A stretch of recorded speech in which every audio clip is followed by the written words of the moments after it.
If I had to choose one favourite moment of EastEnders, it would have to be the moment when Peggy Mitchell decides to take her life. I love every single minute of it. You won't ever leave me, will you? No, sweetheart. Not for one single second. It's really difficult trying to pick a favourite storyline because EastEnders does it all so well. The melodramatic ones, like the Six storyline, or the social realism ones, like with Whitney being groomed by Tony. But I am a sucker for the whodunits, like who killed Archie, who killed Lucy, who shot Phil, and also we'll find out this week who tried to kill Cindy. There's nothing wrong with me. I'm normal. I am, Mum. I'm completely normal. I love EastEnders because I feel like it's a show about real people going through real stuff, and I feel like I know a Stacey, a Martin, a Kathy, a Kat, and a Denise, and that's what sets it apart from anything else on telly. Right. That's you lot sorted out. I can go now. In 1 minute I was looking at him, in the next, ripping each other's clothes off. You take back what you said, you bitch! You cow! Can't tell me what to do, you ain't my mother! Yes, I am! It's the one soap I always feel I've got the most defence for, the most commitment for, of all the episodes. Then that's how much I love it. Hello, darling.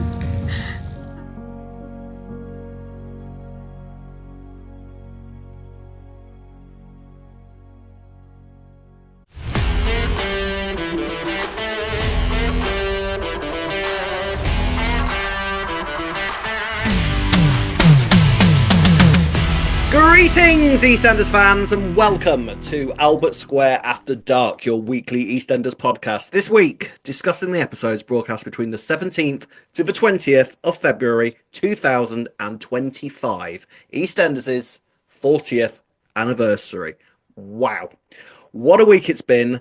I am emotionally put through the ringer. I am knackered. And so is this lovely lady. Hello, Ree. How are you this week? I'm good, thanks, Rob. How are you, other than absolutely tired and drained emotionally Wow. and physically? I am bereft. I mean, also, we have had, me and Ree have had a ridiculous week off the podcast. Ridiculous. Like, bless the BBC and all their local radio stations who have got us on their systems, who want to talk about EastEnders. Fantastic. We've been all over the place. We've not even had to leave our living rooms, have we? I was at work the other day and I had to keep going, I'm sorry, guys, the BBC are calling me again. It was just like, so surreal. Ree was on the news. The actual news. Ree was on the news. Like, that's ridiculous. I was on Radio 2 last night. I've been interviewed in England, Scotland, Ireland, and Wales. All without having to leave my room. All the UK. I've done about 15 interviews all in all on the radio. It's been ridiculous. All this fame. I think I'm a regular now on Radio Sheffield as well. I hope you are. So. That'd be great. Wait till they call you to be on the news regularly. Then you'll be interesting, won't you? Oh wow, that was very surreal. But annoyingly, intense. it was whilst EastEnders was on. Yeah, so you were on the actual BBC News, like rolling news channel, weren't you? Yeah, and they wanted to talk to you whilst the hour-long special was on, didn't they? And I didn't want to be like, guys, turn off the BBC News channel and go on to BBC One. But I probably should have said that. Probably should have said that exact thing. So we'll try not to change too much from all our newfound fame. We will be tomorrow's fish and chip paper, I imagine. But we're just normal people. We are just normal people. If you see us on the street, don't be intimidated. Don't be intimidated. But wow, what a week we have had in Walford. We have a ridiculous amount of things to get through this week. We have had births, we've had deaths, we've had gunshots, we've had revelations, we've had decisions, and we've had one hell of an explosion. Mm-hmm, so just a little bit with a cataclysmic results that actually genuinely I think will affect the show moving forwards. You know, they often use this for Walford will never be the same. I think actually it kind of won't be the same after this week. I agree. So let's get on with it, shall we? It's Albert Square After Dark. Right, we'll start off the anniversary week with talking about The Choice, which weirdly I think was really the smallest part of the week, all in all, which I think kind of makes sense because given the decision that was made, I feel it was wise to not let the audience decide anything too mammoth. What's wrong with you lot?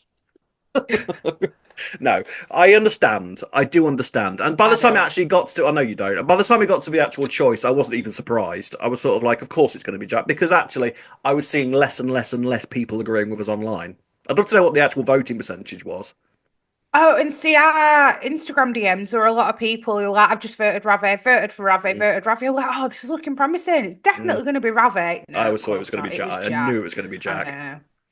So, I mean, let's talk about that moment then, because obviously that was revealed in the live episode. The Denise choice thing really was quite a small part throughout the week on the whole, wasn't it? Like you had like a few scenes of Denise sort of being with the two different men and sort of looking lovingly at them and sort of selling each one to us. Even though I think the Ravi sell was a lot harder than the Jack sell. I think the show wanted us to vote for Ravi. I'll be honest with you, I really do. And on the after show. When they did, which they did after the hour long on BBC Three, they did a little vote amongst the cast, and Chris Clenshaw was there, and he voted for Ravi. I'm not surprised by that at all. I'm not surprised. That's the drama. We all know that's where the drama is. But so, where's the drama going to be now? Do we reckon? So, well, this is what I'm wondering. Is it going to be that she's still going to be pining after Ravi? Because surely she can't just turn her feelings off. Exactly. Like she.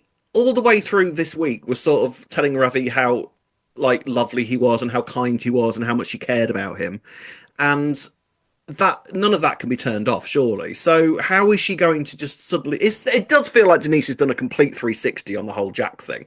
It really does as a result of this choice, which is what I mean. Why I kind of think the show wanted us to go for Ravi. Well, it didn't work. They didn't do it very well. It didn't work. You know what? They shouldn't have let us see a moment with Ravi and Priya, because you were saying that was it. That probably changed. I think some that was people it. Who were very team Ravi. 100%. I think it was the Priya thing that really pushed that Ravi towards that. I really, really do. And I think that's what actually made up people's minds, that they wanted Ravi as far away from Denise as possible, just so he could be with Priya.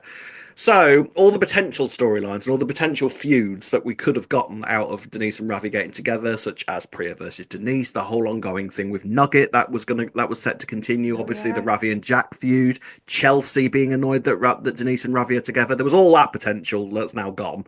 So let's look at what we have got now, which is Denise and Jack being together. Now, obviously, the Jack and Ravi feud is going to continue. That's not just going to turn off, because Ravi can't turn his feelings off either. Mm-hmm. So what is Ravi's reaction to this going to be? Not great, I would assume. No, this is it. Is he going to try and seek some revenge on Jack, or is Jack the other way around? He's still going to be feeling threatened by Ravi, and he's going to try and pin something on him. I'm not sure, you know. I think, I've been wondering, but I don't know if they do this. I now want Ravi and Denise to have an affair, to be quite honest with you. Well, this is the thing, right? So obviously the writers can say, well, either way, we can make this storyline go, because presumably both roads can lead to one main road with terms of the story, right? So you can, whichever way the audience had gone, you're always going to end up back at the same point that the writers need to be at before they can kind of continue the main story. So it's about working out what actually the main story is going to be. Like we say, Ravi is not just going to turn his feelings off. Ravi's going to be vengeful. Ravi's going to be angry and hurt, and actually, understandably in this case, I think, because I do feel maybe that Denise has sort of led him along a little bit at this point, don't you? I mean, oh no, she dumped him, didn't she? But they did become like official boyfriend and girlfriend, for about 5 didn't minutes. they? And, literally, I think, longer than afternoon. That. I've had bowls of cereal that took me longer to get through than that relationship, let me tell you. Yeah. Oh, I just, do you know what I'm going to say, Rob? Right. As soon as Denise showed up at Jack's door, I was like, bored. I'm bored. Not bothered. Bored. And then when they were sat down, having a lovely moment in the living room, I was like, boring. Where's the drama? Where's Ravi? Come on. Throw a quick through the window, Ravi. Go on.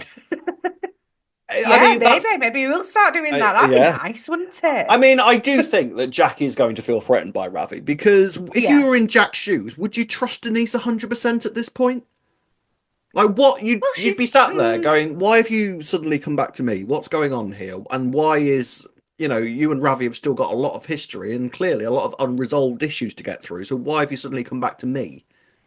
I think he's just happy to see her, though, isn't he? I know what you're saying, though. Down the line, you would Oh, think down the he would line, yeah, start questioning immediately, it a bit more. immediately Yeah, he's thrilled, like, but yeah. it's Do you think he'll have trust issues? Mind you, now, because I was going to say she wasn't having an affair with Ravi, but then she almost did when they were almost married, did, didn't she? Yeah. yeah, yeah. And now that Denise has actually managed to go the full way with Ravi and seen what those oak tree arms can achieve, then it's how is she not going to be tempted again? I feel This like is what I keep thinking. Yeah. yeah, I feel like the Ravi and Denise thing is far from over. And I feel like they'll definitely be going there again. There's no way that they can just turn it off. But also, what they've got to do is honour the vote, because otherwise, the viewers are going to be going, "What was the point in us voting if you're just going to put Ravi and Denise back together again?" So they've got to have a long-term-ish plan for Denise and Jack, and that's going Yeah. to I know. involve Yeah. that's going to involve the family as well, isn't it? Which a lot of people were a big fan of, to be fair. And I was a fan of Denise within that family unit. That was nice, with Amy and Ricky. So that worked. But it's just sort of like, I don't now want Denise to fade into the background because she's in this kind of storyless relationship. I agree with you. But clearly, we're supposed to think that Denise still loves Jack, which she probably always did to some extent. But do you know what? Everyone's saying this about Ravi. Has everyone forgotten that Jack cheated on Denise with Stacey? Exactly. And that Exactly. was like a full-blown affair as well, Yeah. weren't it? It weren't just Yeah. like a one-night stand type of thing. Yeah. Anyway, Yeah. you know what? The decision's been made. I guess I've Yes. got to respect the viewers. I had to get over Brexit. I'll get over this. Well, I'm still not quite over Brexit, so this might yeah, take a long time as like I well, say, to be Brexit honest. was nearly 10 years ago now. I may still be complaining about this decision in 10 years' time, we'll see what happens. We'll see what happens. But that's the choice.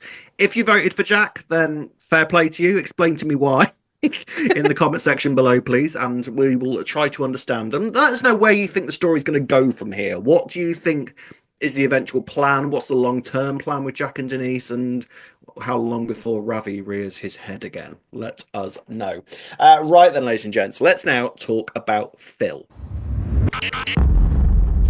Right then, on to Phil now, and what was the main reason that Grant came back. So Phil has continued to spiral, and as the wedding day of Honey and Billy arrives, he is resolute. He's going to end everything. He's written letters to people. He's going. He's got the gun ready to go in the safe with the one bullet in it. Pay attention. It's one bullet in the gun. And he's all ready to go until Lexi comes to him and says that she wants to write a speech for Honey and Billy's wedding, which I think again sort of tugs at his heartstrings. It makes him quite emotional. I did enjoy the sort of Phil and Lexi scenes. I thought that was quite sweet. Like sort of the youngest person in that family at the minute, and then the sort of the lion of the pack, so to speak. I thought it was quite nice. Did you notice that as soon as she mentioned Lola, that he just like started tearing up? Like that was Yeah. showing his depressive state to me, that he was Yeah, just so easily teary. Yeah, I think what the Lola thing I think is quite a big factor in all of this, because I think the episode last week where he was talking to Jay sort of revealed that he's actually got a huge amount of survivor's guilt about Lola, doesn't he? So he feels that Lola did absolutely nothing wrong and her body absolutely gave up on her, whereas he has done nothing but bad things throughout his entire life, and he's tried his damnedest to make his body go against him, and it never ever does. So he feels a massive amount of guilt about that, I think, and that came across really nicely. I mean, obviously, Steve McFadden in this storyline has been phenomenal. Okay, he's knocked it out of the park completely. One of his best performances ever, I would say. I would say ever, if I'm honest with you. Like, Yeah. incredible. Especially because it's so different to what he normally does as well. Yeah, exactly. Yeah, because you don't normally see this vulnerable side of Phil, do you? So it's nice to really explore and scratch away and sort of look at what a vulnerable Phil looks like. It's a very, very rare thing that we get a vulnerable Phil. So it was nice to see this new side of him for the anniversary. I really enjoyed it. Very, very good. However, one thing I'd like to question is, as he was listening to Lexi's speech at the wedding, he turns to Tracy and says, "I'll get pie in, Trace." Now, I wasn't sure how to feel about this moment because Tracy served it to him. And I'm like, yeah, would she? Like, she knows, she's been there from day dot. So she knows Phil. She knows. Well, she slept with him, for Christ's sake. She knows his. She knows him all and right. he was a beast and rocked her bed and rocked her world. So he did, as we are reliably informed by Tracy, as we all know. She served him. Now, I would like to pro-offer that she served him non-alcoholic beer because he said that it didn't taste the same as he remembered. Possibly, but they didn't show us that, so I don't think that she did. I feel like that's not canon. And do you know that as a bartender, you have the right to refuse service to anybody for any reason? That would be such a legitimate reason to not want to serve somebody. Or at the very least, turn around to him and say, you can have a half, and that's all you're having. At the very least. But she just provides... Or does nothing, yeah. Do you know what I was surprised at? That he wanted a pint. Oh, see, no, I wasn't surprised. I understand. True. But I understood what he was. Well, maybe that's actually a sign of where he was at, though. He was like, I don't want to be indestructible because I'm already about to shoot myself. So what's the point of getting into that headspace? And maybe because different alcohols do different things to you, don't they? Yeah, and whiskey. Never give me a Black Russian, ladies and gentlemen. Let me tell you, bad things happen to me and to everyone around me. You drink vodka Kirk anyway. All you're doing is adding Kahlua. I know. Maybe it's the Kahlua. It's the Kahlua for some reason. Yeah, Kahlua and me. Well, we're an interesting mix. I've woken up in some ridiculous places, which I'm not going to go into here, but Kahlua and me. Anyway. Not the one. Not the one. Well, maybe the one, but not for me the next day, where I'm like, I have so many regrets. And anyway, memories. And very little, too many memories. Unfortunately, it doesn't delete my memories. It just leaves me with a hell of a lot of regret. Yeah. Anyway, so I think that's maybe why he didn't want whiskey. I think like beer is where he feels like he started, and all he wanted to do, I think, was have one last drink. I don't think he was planning on getting. I think he was going to leave it after that last pint. I think he just wanted that one pint, and he was going to leave it there and then go off and do what he needed to do. But it just felt a little. I was sort of like, really, Tracy, you serving him? That felt odd to me. But then, having said that, Linda would never have served him. Was it worth it for the moment that they were going for then? And I got what they were going for at that moment, but it was sort of like how to get the beer to Phil at that moment. Maybe because they all know he's an alcoholic, maybe Anna could have served him it and she'd have been a little less confrontational with it. Maybe, I don't know. I agree with that. If Anna had served it, it wouldn't have felt as out of place as Tracy serving it to him. I've got to agree with that because Tracy's got such a big history with him. But then I guess you could argue that, Anna's seen Linda and her alcoholism, so maybe she wouldn't have wanted to. I don't think anybody would have wanted to, really. But for Tracy to...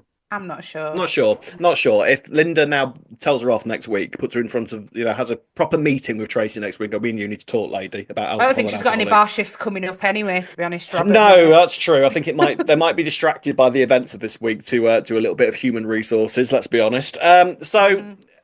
Before he can really even consume much of his beer anyway, Sharon, Grant and Nigel walk in and Sharon immediately starts going, what are you doing? You're selfish. Why are you having a beer? And starts going off to him like a little blonde chihuahua. And he says, well, it doesn't really taste the same to me anyway, and then apologises for the past 35 years of any kind of upset and everything like that.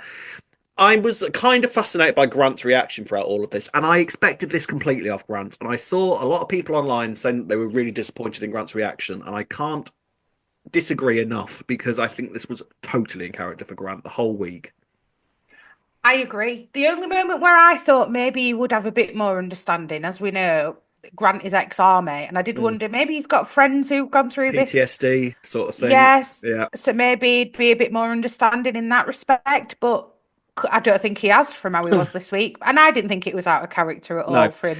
And it's a bit of a man up kind of attitude that he had as well. I absolutely think, expected totally that. On brand. Yeah, absolutely expected that. I was fully expecting him at some point to say something like "man up" or "suck it up" or something like that, and they completely delivered with that. Because you've got to remember with Grant, they had exactly the same upbringing. Yeah, they have the same dad who drilled that attitude into Phil, also drilled it into Grant. They may be ricocheted into slightly different directions. Arguably, you could say that Grant went in the Phil direction before Phil went in the Phil direction, and maybe Grant has calmed down in recent years while Phil's kind of continued to sort of ping pong off the walls and go all crazy. But I feel like Grant's reaction to it was completely expected. It's totally because we said, like, well, I don't really know why Nigel thought to ring Grant, because it's not like Grant's going to come back as some sort of mental health guru, is it?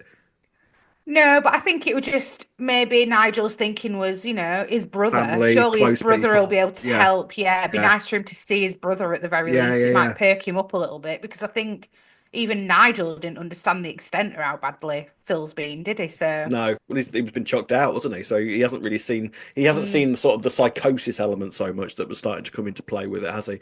Talking to Grant, I did enjoy the Grant and Bianca scenes. They Oh, were so yes. earned, with Bianca basically turning around to Grant and tearing into him about Tiffany and about the way that he treated her, because they've not had as they've this is the first time they've seen each other in years, Grant and Bianca. So for Bianca to be able to have that moment, I'm glad they put some time aside for that, because that was very well Yeah. deserved. And it was a nice little reminder for everyone about past scenes and, Tiffany, and let's all Yeah, remember what happened with Tiffany as Courtney. well. Yeah, yeah, Yeah. yeah. Oh, yeah. And for him to say, oh, Courtney, did you say Courtney's going to be 28 this year? I'm like, are That's you joking? older than Tiffany was when she died. Yeah, that's crazy, I isn't it? remember baby Yeah, Courtney. That so do is I. So do crazy. I. I I feel remember so Tiffany. old. I remember Tiffany being pregnant with her. It's just Yeah. we are so old, Ree. Old and famous. Well, at least we've got the At F on least we've our got side, that. At least we've the got fame that. now. But yeah, no, that was all excellent. I Yeah. was really, really happy. And actually, Mhm. every single word that Bianca said to him, I was like, yes, get him told, because it's too rarely that the Mitchell brothers get properly torn into about the way that they treat women. Like Phil Yeah. has never been properly punished for the way that he treated Lisa, in my opinion, No. because True. Lisa was a relatively sort of sane, steady, together human being before she got with Phil, and now look at the way that Lisa is on a day-to-day basis, and that is all Phil's fault, I would argue. So I'm Yeah. glad that Bianca had that moment with Grant. He needed telling. So Phil totters off to the to home, getting ready to shoot himself. Unbeknownst to Phil, Cindy's got there first, and we'll talk about Cindy's role in all of this a little bit later on. But what he doesn't realise is that the one bullet that he was put in the gun has now been put into Ian's arm. Now, is there some sort of thing to be said about considering the feud between Phil and Ian? Is there something to say about a bullet with Phil Mitchell's name on it being in Ian Beale's arm? This is it, isn't it? Because did Ian actually get what happened to his arm? What? So it's just in his arm and he's fine. They didn't really Like, refer to it ever again, did they? I'm assuming no, he this just is ripped what it I out of his mean. teeth. Yeah. Yeah, they're just going to assume that he doesn't need to go to hospital. Is he just going to have it in his arm forever? Like, what happened? Or did it just skim? Did it just skim off him and he's not actually got the bullet in him? So that I don't bullet's know. real house. Yeah, maybe. I mean, the rest of the live episode, Ian was sort of holding his arm, so it was still there, sort of. But it was sort of Yeah, like I don't know how much mention of it we're going to have. I'm not saying there's not going to be any ill effects from it or anything, but I thought it no. was interesting that a bullet with Phil Mitchell's name on it, Yeah, yeah. given the feud that they had for hundreds of years between the two of them since birth, that that bullet ended up in Ian. I thought that was quite interesting. But we'll talk about Cindy later on. But he's now got a gun with no Yeah. bullet in it. So he goes to the Mm, archers. Linda, Phil and Linda. Oh my God. yeah. You asked for that last week and they delivered, didn't they? And You said, they please gave let it. Linda have a conversation with it. Oh, Linda, she's been so. Kelly Bright is honestly just Oh, incredible she's herself, one of isn't the best. she? She's one of the best. I want that woman to be knighted. Mm, And I thought that was a really sweet moment when Phil turned around to her and said, I'm really proud of you. Really proud of you. Well yeah. done. Like, that was But that's when she was gorgeous. like, there's something seriously up Yeah, in why is he here. being nice? What's wrong with him? Yeah, yeah, she like, So she goes around to his house and discovers he's not there, but she discovers all the letters. She mhm. picks up the one to Sharon, which I think I agree. Actually, I think I'd have done the same in Linda's shoes at that point. Like, if all the Yeah, letters there, I'd have read Sharon's 100%. yeah, definitely. Because I don't think Sharon would have minded her reading No, it either. and No, when you've got a load of letters, and I think she looked at the yeah, safe as well, and kind of, I'm assuming that everyone knows that Phil keeps a gun in his safe. of course. Saw an open safe and Yeah, with nothing in it and a load of letters on there. You're putting two and two together, I think, quite quickly, hmm, aren't you? So for yeah. her to read Sharon's letter at that moment, I'd love to have known what it said. I'd love to see. I was just thinking that. Yeah, I'd love to know what a letter from Phil looks like. Scrawly, I I wonder if imagine, we will see it at some. like a letter from Hagrid. Well, you never know. Maybe Linda will give it to Sharon because she's going to be in hospital, isn't she? Mm, Sharon as well. Maybe she will actually give it to her and be like, by the way, you need to know this. And this is yeah. what Phil put in the letter. Although she did have a moment, didn't she, Linda, where she said, no, you need to tell Sharon all this stuff face to Mm, face. So yeah. do you think he was declaring his undying love for Sharon? I imagine so, yeah. I imagine so. You're the Mm, one, all of that kind of thing, yeah. Which bodes not well for Teddy and Sharon's relationship, by the way. Well, this is what I'm thinking now. I think after everything that's happened, Sharon's just going to end it with Teddy and maybe get back with Phil, if I'm honest with you. 100%. I'd be surprised. I'd be more surprised if she doesn't, put it Yeah. that way. Yeah. I mean, I reckon that given what happened in the Vic, I reckon there might be a little bit of another moment between her and Grant before he leaves again. Yes. But I think ultimately she's going to go back with Phil because she's a glutton for punishment, is our Shazza. I mean, get a different family. Try a different family, Sharon. You might be happier, you know? Try a different surname. Try someone know? with hair. Stop it. The more astute won't hurt you. Try that, Shazza. Honestly. So do you think that go on. Grant's going to be around for a while longer yet now that Phil's Well, he's not being sectioned, is an informal patient. yeah, it's an isn't he? informal thing. Well, spoiler alert. I don't know much, but he is in next week's episodes as well. Oh, okay. So Good. we've got more Grant to come. Hopefully more Grant and Bianca as well. That might be nice, and some more Grant and Nigel, because Yes. Linda, Nigel, and Grant all run across to the Archers and see Phil with the gun, trying to persuade him otherwise. Grant now realizes what stage Phil is at, and Phil pulls the trigger, tries to kill himself, but obviously the bullet is not in the gun, so it's just an empty gun. And Grant is like livid and furious, like, "What are you doing? What if that had been loaded?" And kind of loses his mind a little bit. And I think he sort of goes into self-preservation mode a little bit, because that's when he starts saying things like, "He needs to suck it up." And Nigel's like, "What are you on about? This is why I called you back. He's suicidal. Get a grip, man, for Christ's sake." And that's when we get those really nice scenes between Phil and Linda. Beautiful stuff there. Absolutely loved it. Those two. Oh, I love them. Now, I saw a couple of people online going, really? And I don't want that. Not in the slightest. If they were both off the wagon, I wouldn't mind it. Oh, yeah. I always said I wanted a two-hander between Phil and Linda. Yeah. Battered. That'd be brilliant. And the best thing ever made. Possibly a baby from it, right? But A baby for a bit. No, baby from it. So, maybe... Yeah, I wouldn't have minded that. Why not? Phil, Phil, that's so Phil, isn't it? How many kids does Phil need, for goodness sake? Exactly. We've Why got two not? toddlers. We don't need another baby. No, never. I don't want any. I want Well, Phil at least they would. to have a vasectomy. You know how he and Denise had that one nighter and ended up having Raymond. Yeah. I always envisaged that could have happened between him and Linda. There is a closeness. I think that Linda has managed to promote herself in Phil's head to second in command to Sharon in terms of who he's prepared to be open with. Yeah, I can see that. And he just trusts her, doesn't he? Well, you said it last week about how Linda trusted Phil in her darkest moments and how you think that could then get returned. And I think you were spot on with that. That's exactly what we saw this week. Isn't it? That's what we got this week. I thought it was beautiful. I honestly, the Phil and Linda stuff was really, really nice. I love their relationship so much because actually they are completely different people in many ways. You can't really imagine someone like Linda who, at her most sort of day to day, when she hasn't got madness going on in her life, is actually kind of quite. Or I don't want to say prim and proper, but she's a million miles away from the underworld and the gangstery world and sort of men walking, strutting around in leather jackets and twiddling guns in their fingers. Do you know what I mean? She's a different woman to that. So it's really interesting to sort of see this juxtaposition of two different characters be this emotionally honest with one another. It's amazing, and the fact that she couldn't. Go on. I was going to say they bonded over both being alcoholics there, so they both know deep down how they both feel, because that's probably a huge thing. A massive part of both of the characters. So even though they're different in so many ways, they both understand what it's like to be an alcoholic and an addict. So I think that's why they can get on so well, like they have been. But you can't see Linda Mitchell in the future. No, definitely not. No. It's nice to just have these platonic friendships anyway. Yeah, let's just have some friends. Come on. Yeah. God, could you imagine? Hey, you never know, in 10 years' time, we might be making a decision. Is Phil going to choose Sharon or Linda? You never know, Rob. Yeah. And they'll do that wrong as well. And then we'll be furious about that all over again. It's literally Denise, Jack, and Ravi all over again, we should be saying. Yes, as we're sat here adjourned in gold, because it'll be the 50th then. Yes, gold anniversary. Yes. So, meanwhile, Nigel's busy ringing this mental health team, which arrived so quickly, as they always do in Walford for moments like this. And they arrive, and Phil's like, "Nope, not going with them. Nope.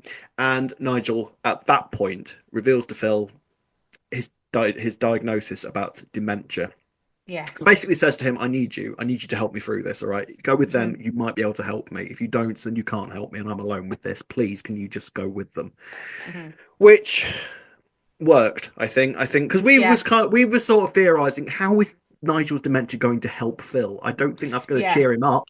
To be fair. No, but we did keep mentioning it might give him a bit of purpose when he sees that somebody actually needs him, which Nigel did tell him explained quite well, I thought. Yeah. And do you know what? I also thought that it were a bit of one of those where you could go, do you know what, Phil? Nigel can't really get any proper help through his dementia. He's got to accept that's the way his mind's going. You can actually get some help, so take it while you can, because this is what's going to... If you don't, then you'll end up being too late and you won't ever be able to get any help, so take it while you can, kind of thing. Yeah. So you can improve, he can't. Yeah.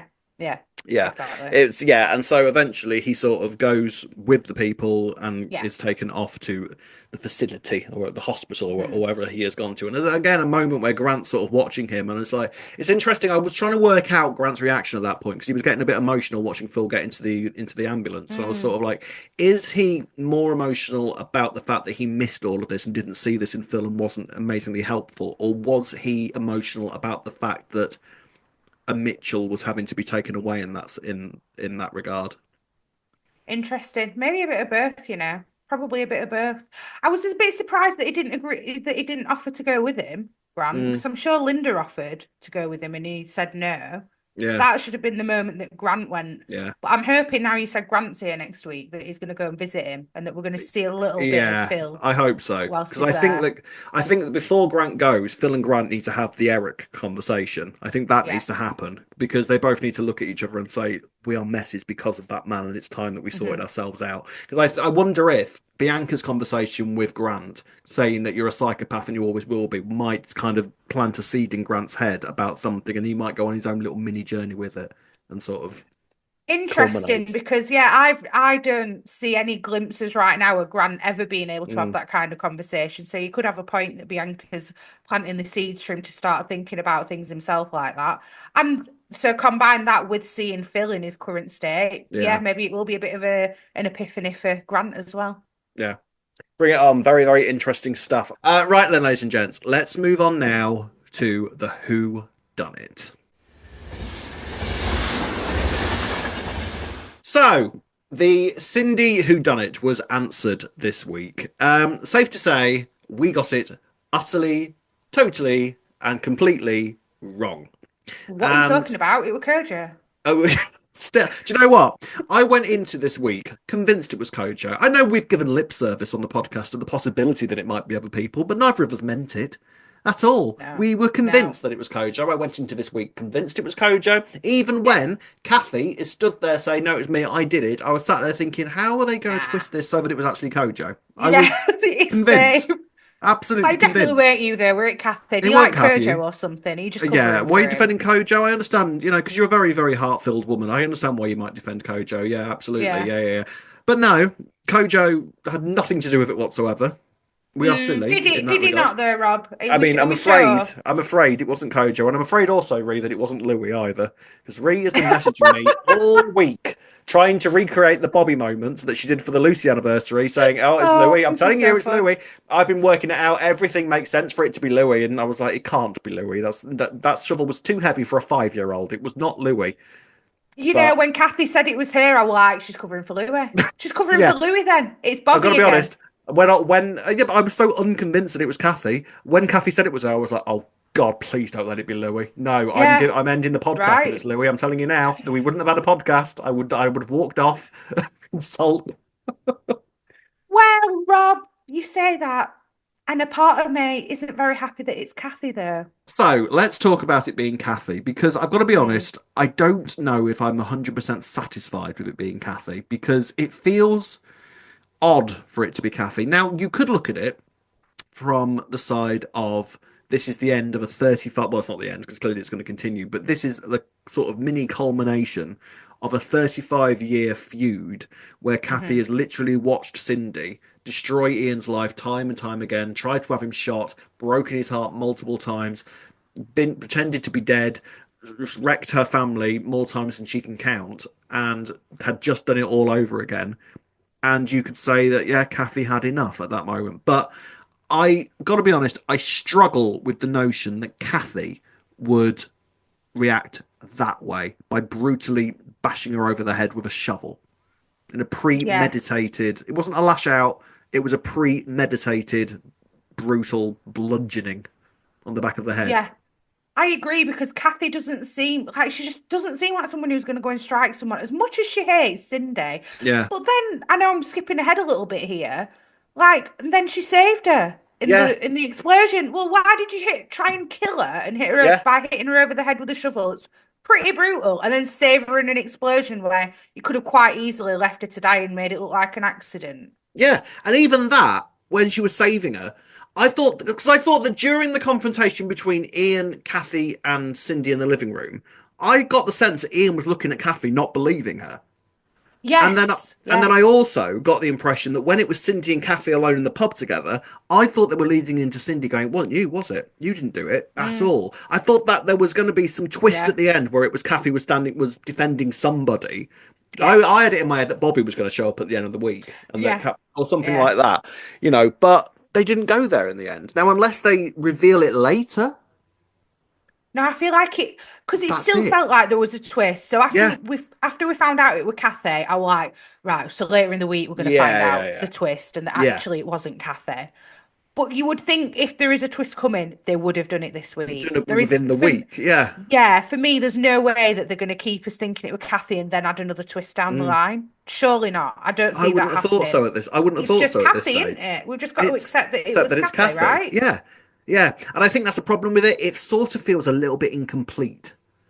Like it felt underwhelming, the reveal itself as well, if I'm quite honest. Which is really weird, because in a lot of ways, like I said, it would sort of make sense for Kathy to want to get rid of Cindy, but actually what we're talking about is Kathy here, and all the things that Kathy has ever gone through, and the things that have been done to Kathy by people over the years. She's never reacted like that to any of it. No. Maybe we should have seen Kathy having some anger issues, subtle ones or something. Something to sort of suggest that she was capable of it, yeah. Yeah. Or maybe we're going to see that now and go, oh, right, well, actually, we've not seen this side to Kathy. She clearly had enough on Christmas Day, and now... Like, it's really weird. Even in the 6 storyline, I would have bought Kathy being the killer, I'm sure. But yeah, in that moment, because it would have been a self-defense thing. Yeah. That's or it would why have been we were... Yeah. something that was emotionally sort of that insane that she, at that moment, her brain went to, you need to die, and I need to defend people. I need to do this right now. I'm going to save Sharon. Yeah, or something. I feel like they could have sold Kathy being the killer in the 6 storyline, but with this, I wonder if it's a case of, because it was an attack that failed, it widens their goalpost a little bit to make it anybody. Because this doesn't make Kathy a murderer, it makes her an attempted murderer, which actually in the world of soap and all the rules that go with it, whereas we think that 9 times out of 10, unless your name's Janine, that you don't want the killer to get caught. So now with this, I wonder if, because it's a failed murder attempt, she hasn't actually killed anybody. Yeah, I don't know. Even the fact that it's an attempted murder, the fact is it was an attempted she murder. tried to kill Cindy. It just wasn't successful. So I'm not sure. I don't know. I feel like you say, it feels incomplete, and I'm trying to figure out why it is. Is it because we need to find out more details about how she was feeling on the night, specifically with Kathy? Yeah. Was there something that really? I'm still not convinced it was. No, neither am I. And we shouldn't be feeling like this at this stage, I feel. No. So that means that I feel like this hasn't quite landed quite well, because this is.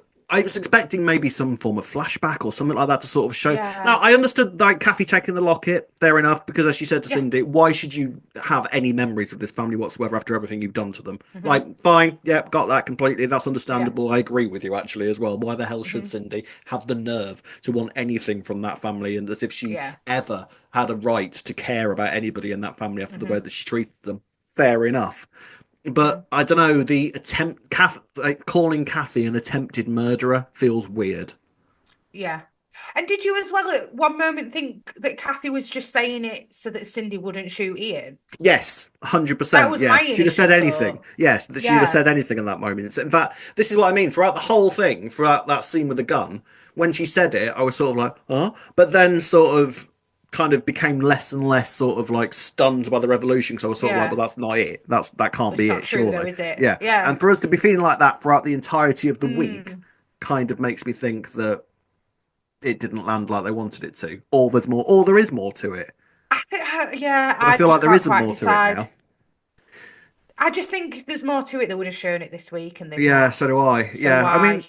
there's stuff that we still don't know the answers to about the night that Cindy was attacked. We have no idea what exactly George was doing that night. Still, we've no That's clue. true. This That's true. Amelia, the sex worker, didn't show up this week, and I thought that she was going to have a role in something this week. She hasn't appeared again. So there's a few unanswered questions about what happened that night. Something weird was going on with Peter. I think Ian was very suspicious of Peter throughout the week. Even that I would have bought over Kathy. I would have as well. I would have bought Peter over Kathy more, because at least we saw him drinking as well, didn't we? Yeah. In fact, saw you know him, what? like- I can say, actually, thinking about the 9 suspects, even if you remove Kojo from the situation, which I feel like we must now do. Yeah, we do need to. We were wrong. All right, we were wrong about Kojo, and we're sorry. But I feel like if I look at the 9 suspects, each and every one of them, I would have bought being the attempted killer more than Kathy. Yeah, same. Same. Every single one of them. Yeah. Maybe not George. I don't think that George. No, do you know what? I could have You would understood have bought George. that over. Yeah, Kathy. yeah, 100%. I can imagine. Yeah, because George was angry that night, and George was kind of watching this woman who had sort of like, and watching this woman destroy his children's lives again, and he realised that she'd been sleeping with Junior, and just anger overcame him, because we know that George gets angry, and George, gets violent when he's angry because he has to go and do boxing and stuff. So I would have bought it. It would have been a logical journey to get there. But Yeah, I know what you're saying. Do you think there's going to be anything come of the fact that Harvey was Kathy's alibi? Do you think he actually knew what she'd done or something? yeah, I mean, maybe surely the Kathy Harvey thing is going to sort of continue a bit. It's not been mentioned for weeks, but I'm assuming it's going to pick up again at some point soon. Yeah, But- because I noticed her giving him a brew in the cafe on the live episode, and I was like, hang on.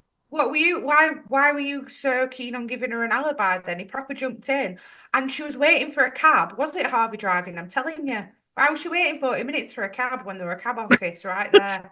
I know. It was Christmas Day. But, yeah. And maybe she didn't want anyone from the square to know where she was going at that point, maybe True. as well. Yeah. Maybe that's why she rang an true. Uber. Maybe. Alright. So that all kind of came out. We'll Yes. put a pin in it as to whether it's actually. I still don't. I know we're saying that surely it would have all been revealed this week. I still kind of feel like maybe there's more to reveal. I don't know though. Maybe at Martin's funeral. Maybe. Because Cindy has a lot of stuff on her hands at the moment, which we will come to shortly. But my God, that woman needs. I mean, she won't have a guilty conscience whatsoever, but she needs to have a guilty conscience about what she's done. Even this an week. ambulance. Yeah. Went, oh, thank God for your mother-in-law or something. And she was Screw her.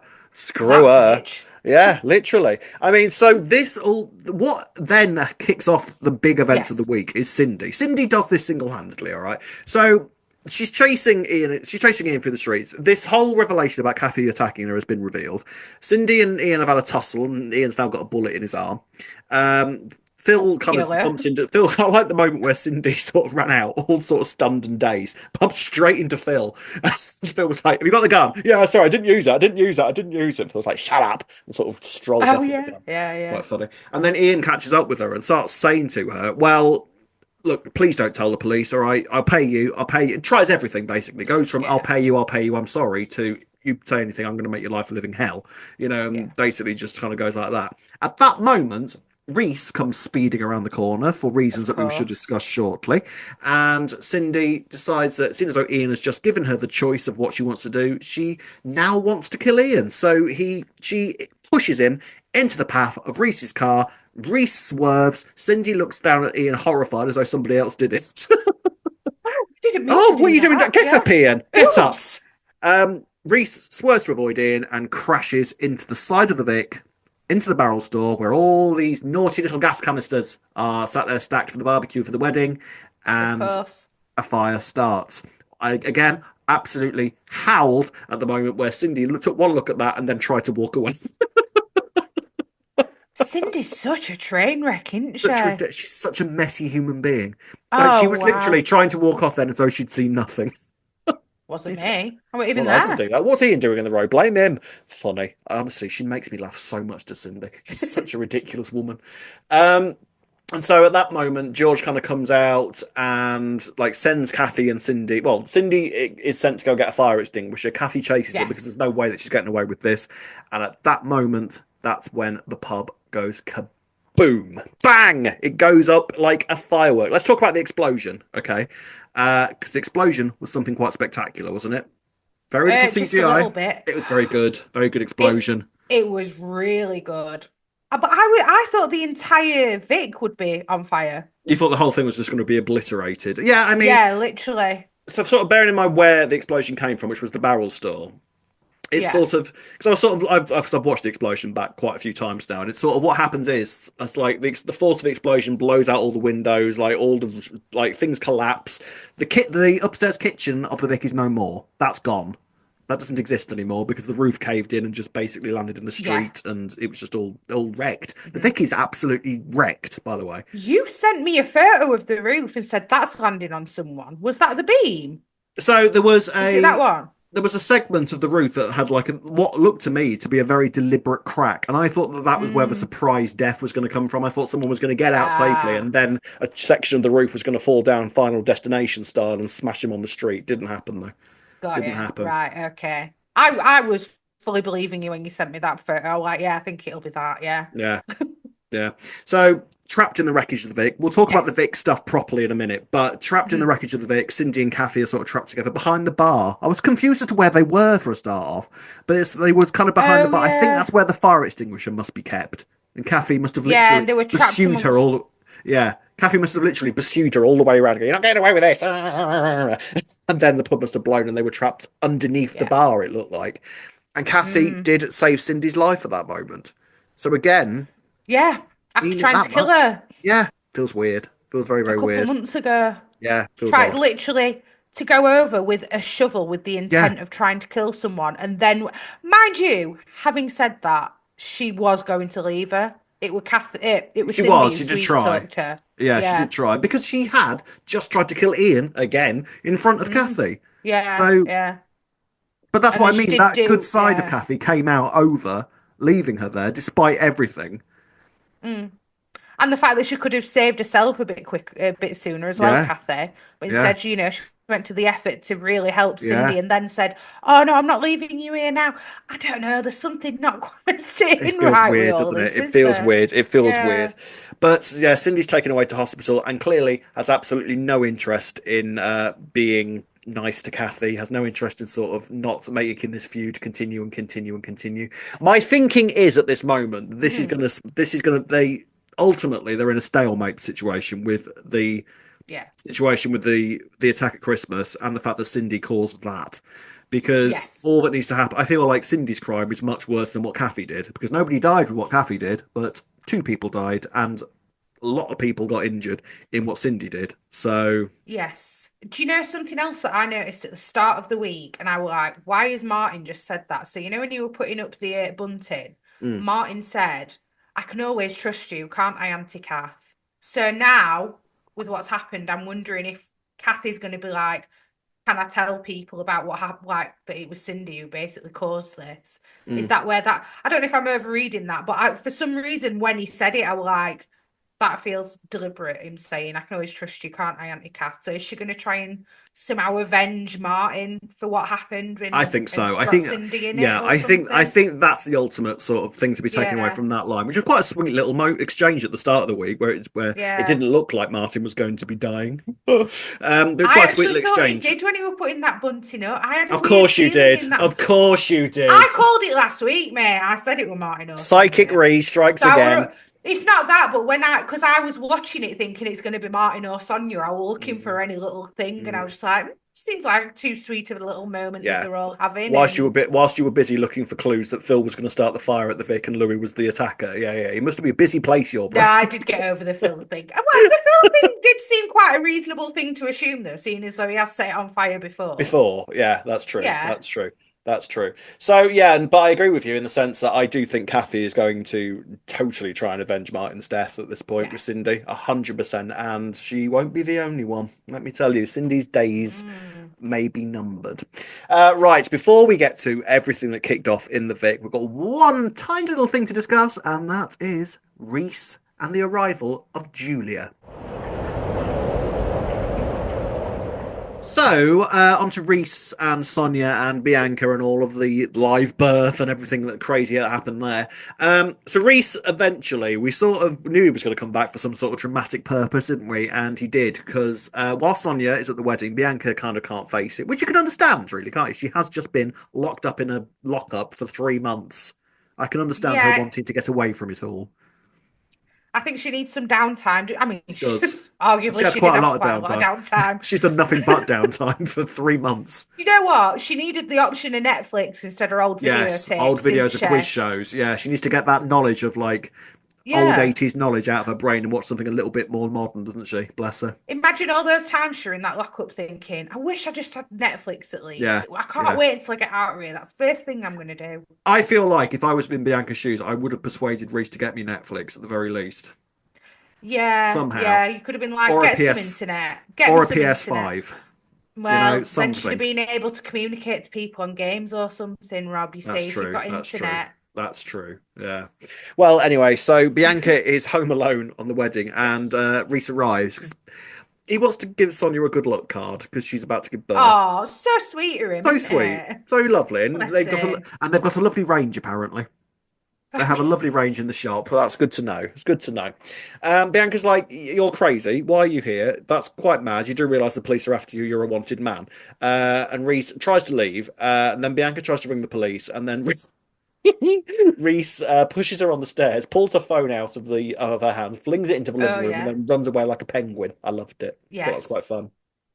Bless him. I was like, come on, Bianca. How are you not more ready for this? You should be on to 999 already. Or at least just wait until he's left the house. He was quite clearly leaving. Just wait 2 seconds and then ring the police. Yeah, but no, she wanted to do it to his face, didn't she? Because that's Bianca. You know she wanted. If there's a more confrontational way of doing something, that's the way that Bianca's always going to do it. Let's be real here. This is why I love Bianca. This is why I love her. Well, she's your patronus, isn't she? She's your spirit animal. Yeah. If you were surrounded by dementors, Ree would do a patronus charm, and out from her wand would burst this orange sort of thing, just screaming Ricky at the top of its voice, wouldn't it? Expecto Patronum, Ricky! That was how it would work. Do you know what? You know how we got asked last week, which character would you compare yourself to? After I thought about it, I thought I'd somehow compare myself to Bianca if I got asked it again. Oh, okay. In some ways. Please, not all of the ways, obviously. Please dye your hair red. I don't think that'd suit me, Rob. I think it would. It doesn't need to be looks-wise. The firiness. She's a bit gobby and shit. I wouldn't say I was that gobby, but I know. I know you would. You just don't see it. You actually don't see it when I'm recording, guys. No. I can be quite gobby. She makes me edit it out. You should see what's on the cutting room floor, let me tell you. Honestly. Yes. Anyway, so Reese is desperately trying to escape. They did a good fake out, I thought, because Reese drove past the Vic at one point, and I was sort of like, wait, what? Why would he come back? That's confused me. What's going on? That was a very good fake out. Very good fake out. It was. And the reason he comes back is because the road's blocked further down, so he has to reverse and then come back again, which is why he then comes across Ian lying on the floor, tries to swerve to avoid him, crashes into the side of the Vic. Now, that means that the car is ablaze. He's temporarily slumped unconscious at the steering wheel. George pulls him out, rests him down by the car, and then the next time George turns around, Reese is gone. He's disappeared. Where had he gone? Not far is the answer. He'd managed to get down the alleyway and then become unconscious again by the alleyway door. And then the explosion knocked him out. Why did he go in the alleyway when he could see everything was on fire? He just wanted to hide. I think that's it. He wanted to hide somewhere, didn't he? And if you want to hide, you're going to go down an alleyway rather than in the open street, aren't you? I suppose. Because he knew that Bianca was chasing him as well. So that's probably why. I forgot about that. Yeah, true. So the pub explodes, and that presumably knocks Reese out. Now, Sonia and Lauren, meanwhile, who have been enjoying the wedding party in the Vic, both pregnant, decide that they want ice cream at that moment. Yes. I don't think. Yeah, is that a thing? Yes, I was all I wanted. At one point, I just wanted vanilla ice cream all the time. Is that all? Just vanilla? Oh, I do like vanilla ice cream, though, to be fair. Right, so that's not a craving. That's just your personal preference. You just wanted an No, ice cream. that's my personal preference for flavour, but I'm never normally like, oh, I could eat some ice cream. That wasn't, 'Cause I that would was argue, definitely a pregnancy thing. yeah, because I would argue craving would be vanilla ice cream covered in like pickles or something crazy like that. That's craving ice cream, as far I as I'm didn't get concerned. that many that you consider No, crazy. No, just I you just anti-ache. crave something that you wouldn't normally eat all the time, I'd My say. auntie ate coal. Well, then she was iron deficient, Rob. Yeah, That yeah, there usually you go. means. Yeah, There I you don't know go. Yeah. what makes a lady's brain decide I need to eat coal, especially if you don't understand if you're not that scientifically minded and think of coal, iron. Yeah, your body just makes you eat It's coal. called Very odd. pica, Is it? where you crave non-food items when you're pregnant, and it Ah, means that you're very deficient. there Yeah, you go. there you We go. learned something new this week. There we go. Right, so Reese, Lauren, and Sonia are in the kitchen. That's when the Yes, pub yes. blows. What I loved was the fact that they were trapped. So Lauren was like, "Love more ice cream." Then yeah, that works. Yeah, that's fair enough. Perfect. You might as well while Perfect. you're there. And if I that's think not I would have blown done up, exactly the same. Exactly the same. I was like, absolutely relatable. Most relatable thing that's happened all yeah, week. I totally yeah. get that. I don't know where they got the spoons from for it, but No, they were in we'll the just assume kitchen. that they found No, they some. were Oh they were in the yeah, kitchen, true. weren't they? Yeah. If the Um, ice cream didn't blow up, then the spoons probably didn't either. they were lucky it didn't melt. So at that moment, Sonia then goes into labour. I didn't see this Yes. coming at all. Shock Bless her. Of horror. course, she was going to go into labour when she was Actually, trapped. we called this months ago, Rob. We were like, Yes. well, she's obviously giving birth on the 40th anniversary, but Well, brilliant. one of them was going to, weren't they? And it was always Yeah. going to be Sonia, I think, with that little bit more legacy about her. I think it was always going to be Sonia who was going to give birth live to the nation. Um, Hmm. and so what happens at that point? Bianca realizes that Sonia is in the pub, so she persuades Hmm. Grant to help her sort of get in from the side to get to Sonia. And they Yes. manage to get, and Bianca manages to get Sonia and Lauren out of the kitchen, and they kind of get into the main bar. Now, at that moment, Reese kind of regains consciousness, realizes what's going on, and sort of follows her in, and it's like, "Congratulations, you're in order. Obviously, I'm here because I'm the dad, and you do love me. It's just your That hormones was talking." that was Madness. so creepy when we heard Reese's voice, and it was It like, just, oh my God, you're joking. and he's literally halfway through the serving hatch, like, "Hi, Yeah. Hi, hiya." it's Um, me. Sonia, somewhat predictably, is like, "No, go away. I don't want you anywhere near me or this baby. In fact, I don't even want this baby. Stop this process. I don't want any of it to happen. If there's a way to stop this pregnancy right now, then I'm taking it. So let's not do this. Rewind, please Rewind. rewind. Yeah, I don't just want to do any of this yet. remove my pregnancy. Stop it all at once. I'm not interested." And Reese kind of is trying to get to Sonia, and Bianca pushes him and he lands, and I think he sort of knocks some sort of support that's holding part of the ceiling up, doesn't he? Yeah. And it's such a comic. I think it's probably one of the most comic deaths EastEnders has ever done. It was, I did laugh a lot when it happened. It was Yeah. funny. It was It fun. was funny. Unfortunately, I think it was meant to be funny as well. Yeah, it was. That saves it. It was And very slapstick. very slapstick. It was so a bit of the ceiling falls down, misses Reese, and he's like, "Oh, that was close, wasn't it?" And then immediately Sylvie's bathtub crashes through the ceiling and lands on him and crushes him to death. Brilliant. And end of Perfect. Of Reese. course it does. Yeah, have you seen people saying, Debbie had a stroke in a bathtub. Reese Yes. gets killed by a bathtub. There Well, you go. yeah, that's a nice little bit of parallel. I also saw some people saying that the ghosts of the Queen Vic made all of that happen because the very, very, very first owner of the Queen Vic died in the bath. Because yes, and then so maybe that was something to do with it as well. The explosion woke up the spirits of the Queen Vic and sort of made that happen like that. Surprised. But Reese is squished like a cartoon character underneath the bath, and at one point Bianca sort of looks out and nearly throws up. So Christ knows what state he was in. I imagine Yeah. bathtub embedded in his skull, or maybe even beheaded. Not well, put it like that. He's dead. Yeah, I didn't think of that. Oh, yeah. Yeah. That were a good look from Patsy Palmer. I was like, oh, yeah, he's in a bad way. Yeah, he's We've very got dead. that. Yeah, he's very very, dead. very dead. So Sonia's labour continues at that point, and I have to say, going into the live episode, then at that point, the birth happens. So many things amazing. Patsy Palmer was phenomenal.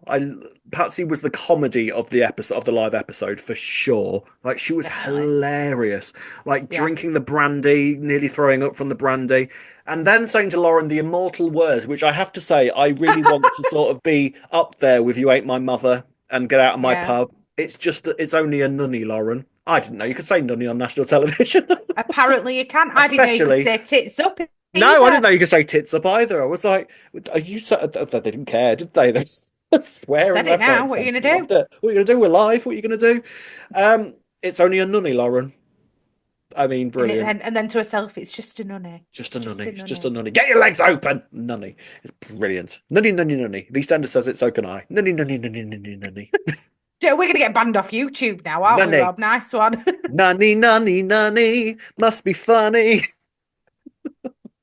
Anyway. Do you know what, though? I was surprised that Bianca were being so funny about it. I thought she'd just be like, oh, I've got to get down there and do it. Like, I mean, that's it. I don't know how I'd react in that situation. I really don't. It's not my. I'd just get on You'd with be it. all right, but you've done it all, haven't you?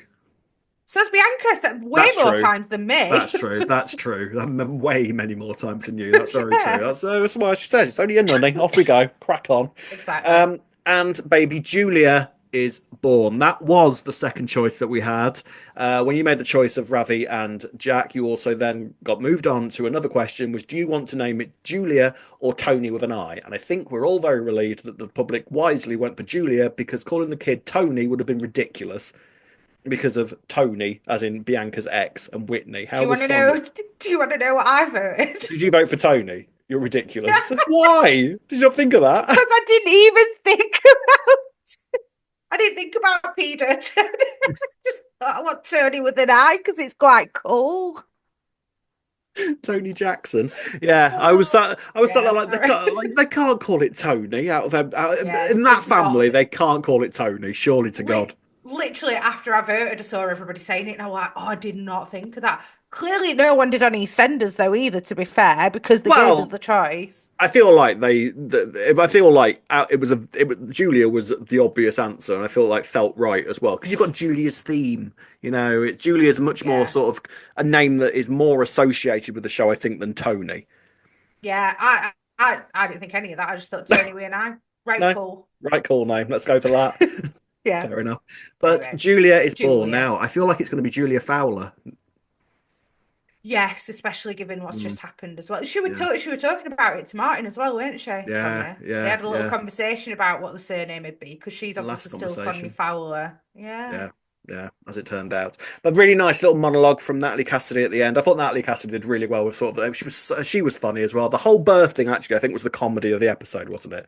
Because Natalie was doing really well at that. They did, and Natalie was doing like opera and stuff while she was giving birth. Thought it was excellent. I like pulling the most amazing facial expressions. Nobody pulls a facial expression like Natalie Cassidy. She's brilliant. That is true. She's absolutely excellent. So I wonder how much longer we've got Natalie for. How much longer is Sonia going to be around for? Well, I think this is a great way to say that Sonia's going to say, I want a fresh start, all the Reese stuff, then Martin's died, I want to get off the square. Yeah. I want a bit of a fresh start. Yeah. So I think maybe after Martin's funeral? Yeah, that's what I'm thinking. I reckon so. And her and Bianca can go off together, I think is where it'll lead. I think Will that they go works, and live with Whitney maybe? Or somewhere with close baby by Julia. Can you imagine them going to see Whitney? This is Tony. That would have been awful. I know. I saw a lot of people saying that online. Like, yeah. With Bianca as well. Bianca going, yeah, this is Tony. Well, nothing to do with me. I just birthed it. I was just there looking at the would have never picked that name, Whitney. I would never have picked the name. I just helped. So there we go. So that was the birth, and all beautiful. And Reese is gone, and that storyline is done. I hope we'll see Brenda again just one last time. I wonder if Reese is going to get a funeral. Do you think he will? I don't think they'll do it. They'll show it or anything. But is he going to get? That's it, isn't it, with Reese? Yeah. Maybe that'll be how it comes out about Sin. No, I feel like that'll all just come out at Martin's funeral, though. To be honest. Yeah. Martin's funeral is going to be a shit show. It really is. Cindy and Co will be happy for it to all just go on Reese, and that he just randomly decided to drive into the Vic, and then at Martin's funeral. Yeah. That's when Kathy will start feeling guilty. I think so. Don't know the truth. I think so. I think you're right. I think you're right. I think you're absolutely right. And Cindy will have a nerve to show up there, let me tell you now. Right, ladies and gents, let's finally talk about the biggest event of the week. As if all of that wasn't big enough, let's talk about the Vic explosion and Martin. Right, final big part of the week now. Well, arguably the big part of the week. We've sort of discussed bits and pieces of it, but this was the big Vic stunt explosion and everything that happened as a result of it. So, I mean, like we said, the explosion itself was great, wasn't it? Really big and mammoth Really and kaboom! Like, really, really good. Really good. It made me jump at one point when Did it? the actual bang happened. Oh! And the gunshot did as well, actually. Both those things I remember going. Can I just say, the gunshot, I thought she shot him in the head. It did look like that. way, I didn't were it? like, I genuinely thought like she'd shot him and killed him. I'm not gonna lie. Imagine if they At just first. shot Ian Beale in the head there and then on the Wednesday episode. That would have been insane, absolutely insane. Anyway, so that didn't happen. It's fine. It went in his arm, and then we never spoke of it again. And that was but that. The stunt itself, I mean, the Vic was trashed. Now, Yes. are they going to change it much? Do we think is the Vic going to No. alter, or do you reckon it's just going to look exactly the same? I think it'll look exactly the same, but maybe they'll do some slight. A picture of Martin like- on the bar. That'll be it. Yes, that'll be replacing Lola. Sorry, Lola, you definitely gone now. Definitely gone now. Yeah. Maybe they might have chuck in a couple of modern twists somehow, just Yeah. to modernise it a little bit. But I think it'll just be the same, if I'm honest. This is the thing, they always do this with soap pubs, and it's sort of like, how do you make it? I don't even think it's possible to make it look exactly the same, but they manage it, whatever you like. The Rovers burnt down twice, and they looked exactly the same afterwards. It's like, how do you do that? Do you know what they did though? Like I noticed with the Rovers, they kind of changed, like like the seating padding, like Oh, on changed the seat like covers. boots. Yeah. But it was only slightly, and it was a slightly more modern pattern than the one that had been on before. So that's the kind of changes I'm wondering that they might do at the Queen Maybe, Vic. But yeah. it'll still be the same colour scheme and everything. Yeah. I would have thought they can't get rid of the burgundy woodwork, surely. No, I mean, I don't think that the residents would want it changing all that drastically, would they? But you could imagine there'd be some. It would be interesting to see if there's any little sort of changes for the next 40 years, or until the next time they decide to burn the Vic down. We'll see. We'll see. And it depends if the Knights are still going to be running it. I Well, wonder. indeed. Who knows what changes might be afoot? So the Vic blows up, and it is like the whole building sort of just is affected in some way. Timber everywhere, to the point where I was a little bit unsure as to where everybody was. Like the main bulk of people were in the bar, and they seemed all right, to be fair, considering that they'd just all been blown up. Is it weird? I mean, I don't know whether this is actually possible or true of what actually happens in real life in that sort of situation. Is it weird that I've always sort of wanted to be in a building like that and then just to emerge absolutely fine and just be covered in a few cuts and bruises and look like a right hero? It's a bit weird, Rob. Not You know gonna what I mean, lie. though? Like you can just stroll out and be like, well, that was a dramatic day. Look at me now. I survived Oh well, it. look at me. Hero. Just brush off a bit of Brush off a bit of debris off your debris. shoulder. Yeah. Good. Do you know what? I think you're just a dramatic person, Rob. That's why you're hoping that'll happen to you. Talking of debris, can I just say I saw an amazing line on Twitter. Reese killed Debbie, but was killed by debris. I thought it was very good. Genius. There you go. Genius. Perfect. Well done, that person. So anyway, the main bulk of the characters are all in the main bar. They all seem okay. No one seems terribly injured or anything. And Ravi manages to break one of the windows, and they all basically manage to climb out. So the only ones that are kind of trapped in there are Sonia and Lauren in the kitchen. Stacey, I think, was in the loo, wasn't she? When it blew up. So she was in the loo. So all the timber had kind of collapsed down there. So Martin stays behind, like the hero he is, to save Stacey, which, if anything, would have told Ruby everything she needed to know at that moment, I would have thought. I think it did. They had a little moment where they looked at each other, because I think that's a moment where Martin should have said to Ruby, "I love you," and he just kind of stared at her and went, Yeah. I'm going to go get Stacey now. Couldn't say it. I mean, to be fair, at least someone stayed behind, because all the rest of the family was like, right, bye, Stace, love you, bye. Just strolled out. I mean, Jean did try, and Alfie was Not like, that hard. I need to get out. No, Not she didn't that try hard. that hard. Because if that were my daughter in there, no matter her age, I would not be leaving until I'd got her Bearing out in with me. I must admit. Yeah, bearing in mind the last time that Stacey was trapped in the Vic when it was burning, they had to literally physically stop Jean from climbing up a ladder to try and reach her at the top floor. Yeah. Of the Vic. You know what I mean? So it's less effort this time, Jean, I would say. Cared less. Getting older now, bless her. She couldn't be asked. She's getting old, I'm going to say. She wants to go home and have a cup of sure tea. Martin will help you. Yeah, Martin will be all right. You sort that out, Martin. I need a cup of tea. Like, this has been a I'll strange, get sausage a strong surprise day. on for when you're Yes.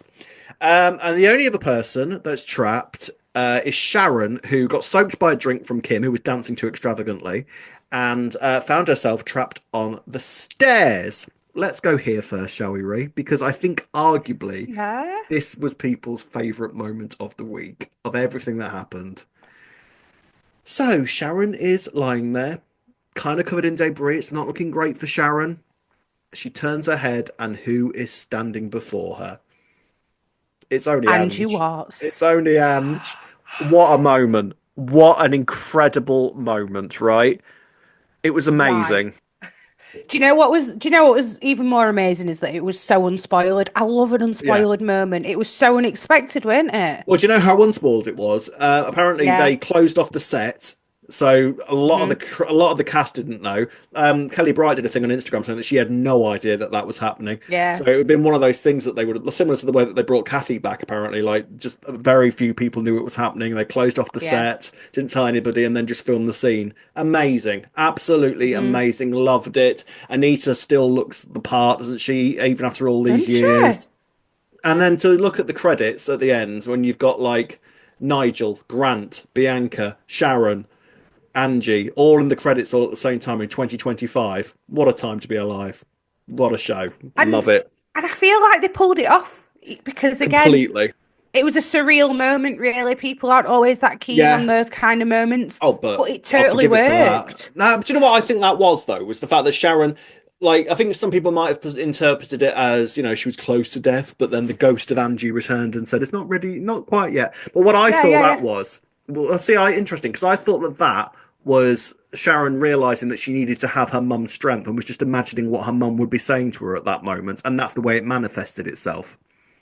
Oh, I didn't see it in that way at all. I saw it the first way that you said, because, not necessarily a ghost, but weirdly, I was reading people having these near-death experiences not that long ago, and so many people say that they've seen a relative. Like, I remember reading someone's story that they saw their uncle, and they literally say to him, "We're not ready for you yet," and then they wake up, and then they're back like on Earth, kind of thing. Yeah, so I interpreted it very much as that. It does. I mean, who cares? You know, at the start, you can interpret it any way you like. I suppose it's one of those sorts of situations, isn't it? Like, still however works. you see it, it still worked. An absolute treat. It was, I think, the highlight of the week. I think it was just an incredible moment. Again, like you say, completely unspoiled, complete surprise to have Angie Watts standing there and just being Angie. When she was saying to Sharon at the end of her little monologue, you shout, you shout. She was doing it in exactly the same sort of tone that she would yell at Den. You know, it's just an argumentative, bargy mode. I loved it. It was amazing, beautiful moment. Fair play to him for getting that. Like, absolutely spot on. And it worked. Sharon shouted. Oh, didn't Sharon she just? shouted. Top of her lungs. And fortunately, Grant walks in at that exact moment, turns around and goes, "Oh, Sharon, you're there." And just sort of picks her up off the stairs and carries her out the pub. Fireman's lift. Takes her out the pub. All is well. Sharon's off to hospital. Marvellous. Sharon's safe.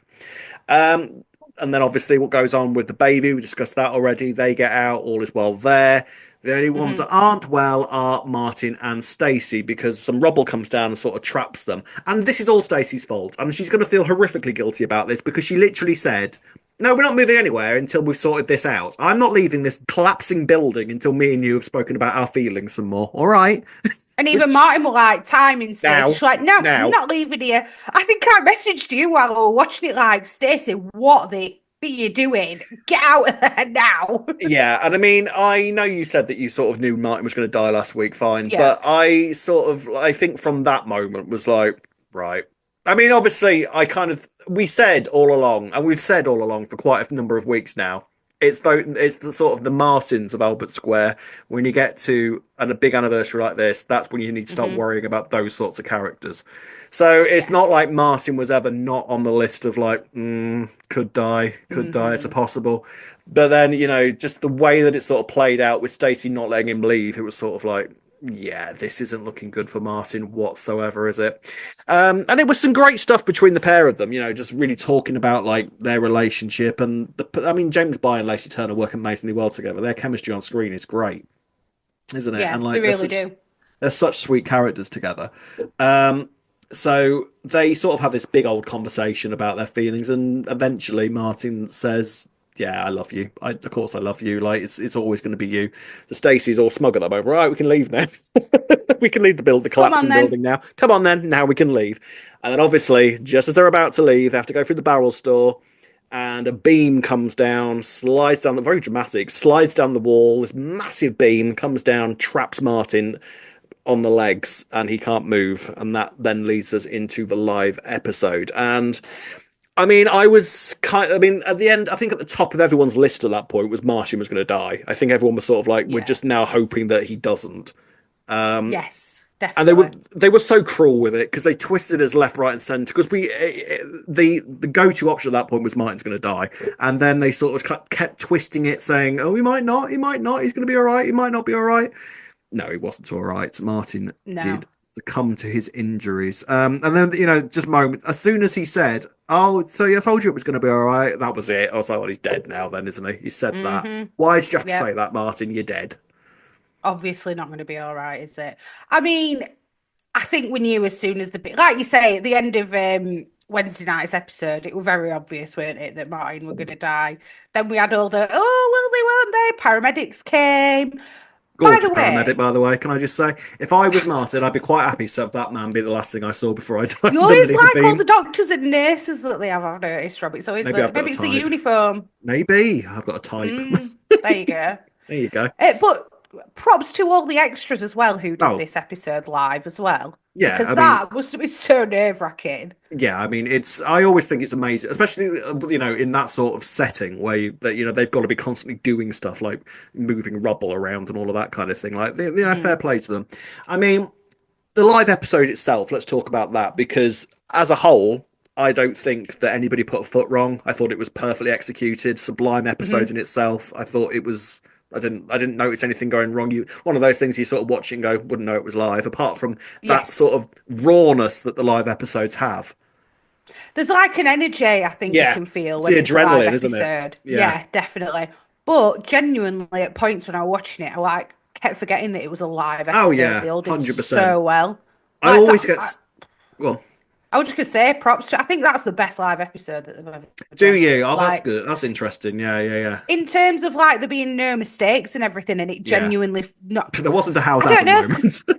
No, there weren't. No. Which I was kind of like, oh, cool, we're going to have one, but yeah. They always say that though, don't they? They just do it to cheer us up. Like, oh, I just messed that line up. Oh yeah. I did that deliberately. Yeah. Did that totally deliberately. Yeah, I mean, I think out of the live episodes they've done, I'm gonna maybe say that it was the most technically difficult one they've done. I think. Definitely, yeah. Because they had like smoke and pyrotechnics and a lot more extras than I think they've had before. I mean, yes, in the 25th one, they had Bradley falling off the roof and police chasing him, so that must have been insanely difficult to achieve live. Fair enough. Yeah, I know, right? Oh, yeah. I mean, 15 years to the day that she loses Bradley, she then loses Martin. We'll talk about that in a second, because Jesus Christ. And then the 30th, the 30th was, I think, more intimate, because obviously that was all going on in the Beale house. They had the big firework display at the end, which could have gone horrifically wrong on live television, but it didn't. That was fine. But I think with this one, there was a lot more smoke. There was a lot more effects. There was like rubble and stuff kicking off everywhere. Like the square looked quite wide, full of people. It looked a lot more of a spectacle and more complicated, I think. Yes, it felt a lot more full as well. Yeah. Felt like pretty much the entire cast were there, didn't it? Yeah, I don't think they quite were, but not far off. I was looking at it. I think the only person that wasn't there was Grant, because Jesse Wallace had not been in the week up to there, and was kind of. It does happen. It does happen that it just is not there. They just don't show up that week. But she did show up for the live, so that was nice. Jay showed up for the live because he missed the 35th week entirely, so I was pleased to see Jay. When did Jay show up? He was there. I did see him. He came in. He was in the calf, and then he was there at the end. Okay. He was there at the end as well, so he was there. I can't think of anybody that wasn't there, to be honest. Grant wasn't there, Sharon wasn't there, Cindy wasn't there, but they had like logical. I mean, they had logical character reasons for not being there. I mean, what I mean is actors that just weren't there for no reason, and I can't think of any. I think they were mostly all involved some way, and just the way that it sort of culminated in Martin dying was great. I mean, it was heartbreaking. It really, really was. It was absolutely devastating. I was bereft at the end of the episode. It was just. Martin and Stacey together having those moments, we all knew what was happening because we're not focusing on this conversation for no reason. This is the last conversation. And then when Stacey went over to the paramedic and were like, there's something you're not telling me, is there? Is this the first time you've heard of, what is it, crush syndrome? Crush syndrome. So yeah, I mean, well, it's not. I mean, I guessed that this. I mean, I knew that this was a thing. That if you have a large beam on your legs and then remove the big, so they always say don't take it off yet. Like that, you can't just rip. You know, it's. I didn't know it was an actual syndrome. I just thought it was sort of like one of those things that just happens. You know, like if you stand outside in the cold for 5 hours, you're going to have pneumonia. You know, you wouldn't call it cold syndrome, would you? So I kind of just figured that it was just a thing that happened. But no, apparently it has got an official name. So yeah, I think from that point onwards, it was sort of written on the wall that Martin was going to die.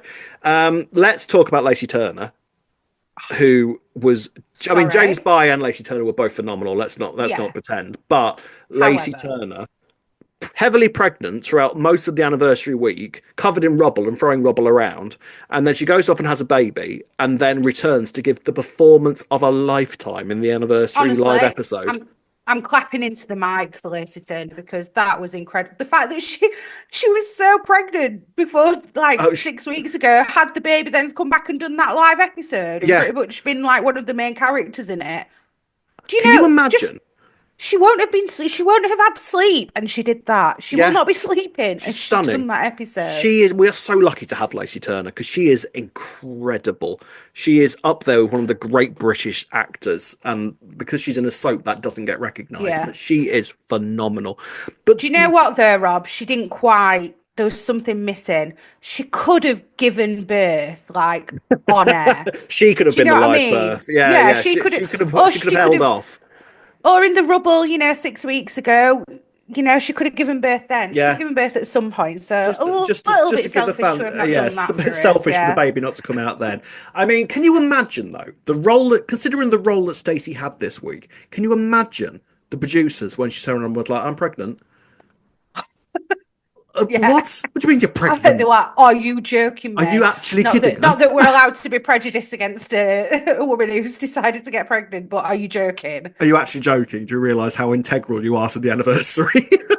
Well, she delivered in many ways, didn't she? So there you go. Massively delivered. So, I mean, all the awards for Lacey Turner. I mean, like I say, James By as well was phenomenal. The pair of them together were phenomenal. But I just think that the way that Lacey Turner you wouldn't know, if you didn't know that Lacey Turner was pregnant, you wouldn't know that anything had gone on. That had all happened. That had all happened. And then she went and did that. Like, absolutely stunning stuff from Lacey Turner. Fair play.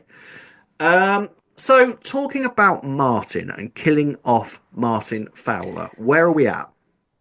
Right.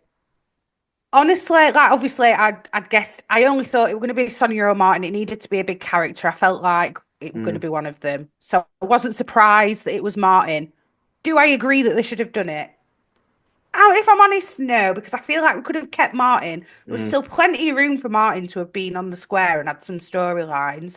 That last Fowler there, unless, of course, Julia is going to be classed as some kind of honorary Fowler now, it would appear.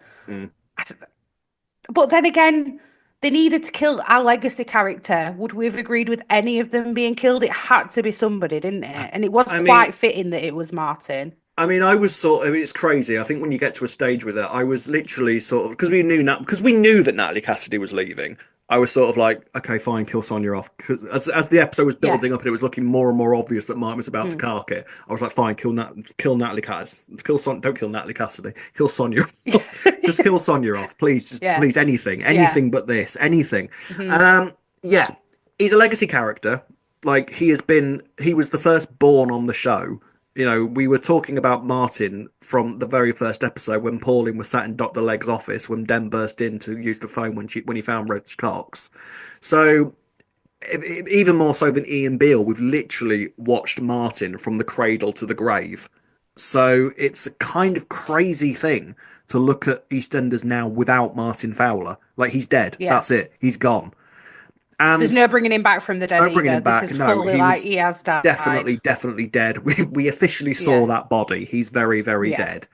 And it's kind of crazy at this point. Like, an effective character death means that the audience needs to mourn and needs to be absolutely devastated that a character's gone. Yeah. So I feel like once that feeling has gone, because I was bereft last night. I really, really was. Like, just realizing that Martin's dead. I was gutted because I love Martin, and I think James Yeah, Bye has been one of the most successful recasts the show has ever had. 100%. And it took me so long to get used to him as Yeah, it did, Martin didn't as it? well. Yeah, And yeah, then yeah, once he what, like now, I wouldn't be able to go back to the old. I wouldn't have ever gone yeah, back to the old Martin because now he is Martin. yeah. So, I mean, apparently James Bye chose to leave, so they just kept that Yeah, quiet and sort of used James Bye's exit to do the anniversary, which makes it, I think, a little bit more forgivable, because you've then got to look at, right, okay, so how do you get rid of Martin? How do you get, if you're not going to kill Martin, how the hell do you get rid of him? Because Martin is yeah. just one of those people that was never going to leave the square. All his kids are there, all his family's there, all of his history is there. Martin's one of those people that would just be quite happy just to live and die on the square, right? He hasn't got aspirations to sort of, Evidently. evidently, yeah. He hasn't got aspirations to sort of go off and do anything else. He's quite happy just being on his fruit and veg market for the rest of his life. That's Martin. So how do you get rid of Martin? And if you look back over the past few weeks, even, there's been signs what they were heading towards, because the fruit and stall sign that got made, that's going to be an Yeah, epitaph. yeah, The fact that 100%. they did the cat and mouse chase, the cat and mouse game show in the Vic, that was sort of a last kind of hurrah for Martin to sit there and be with his parents again. That was And a some thing. fouler history for us to Yeah. all. So Yeah. the signs were all there. That was where we were heading for. Where am I at the moment with Martin? I mean, I think it's going to depend on how they then go forward. There needs to be, I think, storyline justification for killing off Martin at this stage. Yes. Like I the mean, there are a lot of things that can happen from it because obviously we know that Lacey Turner needs to go on maternity leave, so it's yeah, obviously going to be something to do with this. yeah, I was thinking, obviously, Ruby, let's not hmm forget, she was actually going out with Martin. hmm Little does she know about the conversation that Stacey's had. yeah. I I don't mean, think poor Stacey's Ruby, going to tell sympathy. Ruby. Do you know? So when Martin and Stacey were talking and they were talking about getting married, Stacey said something like, "Why do we need to? Why do we need to tell it?" No, Martin said we should, we can declare our love in front of everyone. And Stacey said, "Why do we need to? Why can't we just keep it between us? We know how we feel about each Mm, other." mm. Which makes me think she's not going to tell Ruby about what, like, the lead up to Martin's death. She's not going to tell her anything, I don't think. I think she So will I think eventually Ruby's gonna, yeah, eventually. But I at think the Ruby's funeral, just most gonna likely. spend probably. But I think Ruby's gonna spend a lot of this morning time not having a clue about the conversations. Will she not have a clue though? Because you kind of got to, Well, because she had a kick off yeah. in the live episode. It was like, why is Stacey with him? And it's sort of like, actually, she's going to be absolutely furious that Stacey was with him in his final moments as opposed to her. And I could be wrong because Stacey might just be feeling so guilty about the fact that she made him stay there and have that She conversation. needs to So she give might an just go outlet. out and tell everyone. Yeah, Yeah. I think so. Yeah. Yeah, it's gonna. So that storyline justification as to why they had to kill Martin off, that now to make it seem worth it to lose Martin, it now needs to sort of, a bit like the Lucy story did when you killed off Lucy, Yeah. that to set the show in a different direction, and sort of, Mm. we're still talking about it years and years later. That kind of, I think, needs to be the effect from Martin's death now, for it to Yeah. feel like it was worth killing off Martin, in my opinion. So it depends how much people are going to admit straight away. Like I say, like we've said, is Cindy ever going to admit to it? Is Kathy going to be the one who outs Cindy for basically start causing it all? Is everybody going to be happy that Reese just takes the flak for it? Because obviously he crashed the car. Mm, Long term, I mean, Sharon's going to be distraught as well. There's so mm, many people on the square who are just going to be yeah, so distraught. Lily could go a certain way yeah, with yeah. what's happened for losing her dad, and obviously his kids.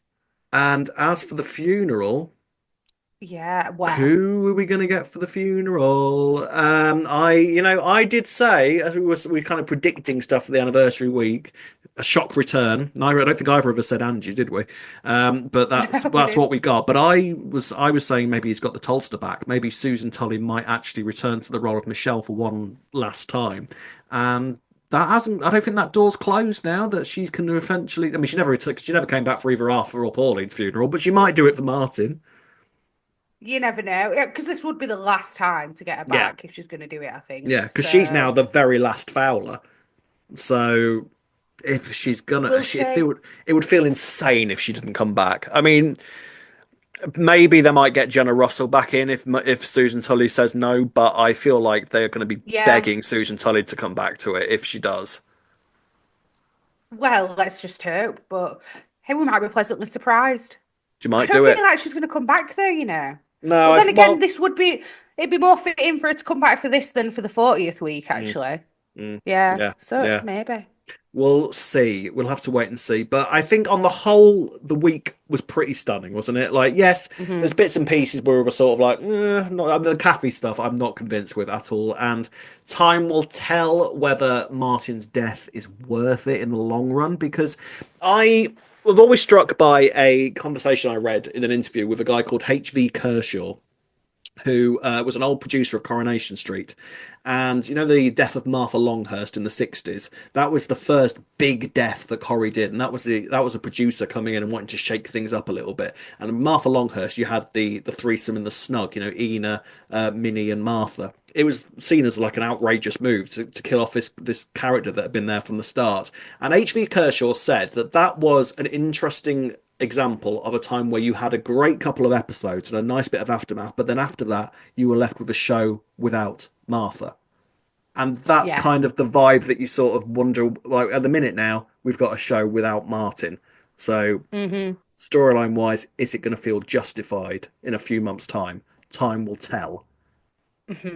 Time will tell. But yeah, on the whole, I think a great anniversary. Like, fair play, smashed it out the park. The live episode was excellent. Well done. I think marvelous, amazing, standing ovation, but you won't be able to see us, so we'll do a sitting down ovation. Standing ovation. There we go. And we wait to see whether bravo, and we wait to see if all the decisions will be worth it in the long run. But on the face of it, bravo. Gold star this week, Ree. I mean, hard, difficult, probably the hardest we've ever done. It really is, and I really want to give it to Martin because it's going to be his last one, but I've got to give it to Stacey. I've got to. Yeah, and I think I'll have to give mine to Martin because wow. But perfect then. Yeah, I mean, everyone knocked it out of the park this week. Cast, crew, you were amazing. Like, fair play. Thank you very much for giving us a great anniversary. Amazing, absolutely brilliant. And the final section of the podcast, ladies and gents, in this mammoth episode, is what you guys thought of the show and the week. So we've got a comment from Circaholic who says, I still haven't recovered from Bradley dying, and then they kill Martin on the announcement of Bradley's death. I fear I will need a therapist now. Personally, I'm going to need some time off work to grieve. I think so. Referring to it, Bradley's anniversary there. I think we all need a period of national mourning to get over this one. I mean, it's mad, isn't it? Like 15 years to the day that Bradley did it, and Stacey has to go through all that again. Poor cow, honestly. What's she done to deserve that? That's so sad. I mean, it is interesting, isn't it? I think that they couldn't have just have killed just Reese. Like, if the only death in the anniversary had been Reese being squashed by a bathtub, that would have felt slightly underwhelming, wouldn't it? So they had to kill somebody big off. They did have to kill somebody. I was expecting another death. I must admit, I was not expecting... enough for you. Not enough bloodshed. No, I think we should have had Reese, a legacy character, and then somebody like in between, maybe Callum, dare I say? No, you're or Felix, even. You know, people that aren't doing a great deal. Well, I've said it. You said it now. Remember, Ree said that. I didn't say. Georgina Berry says that was really quite hard to watch, but pretty much forgot that it was live. It was so good.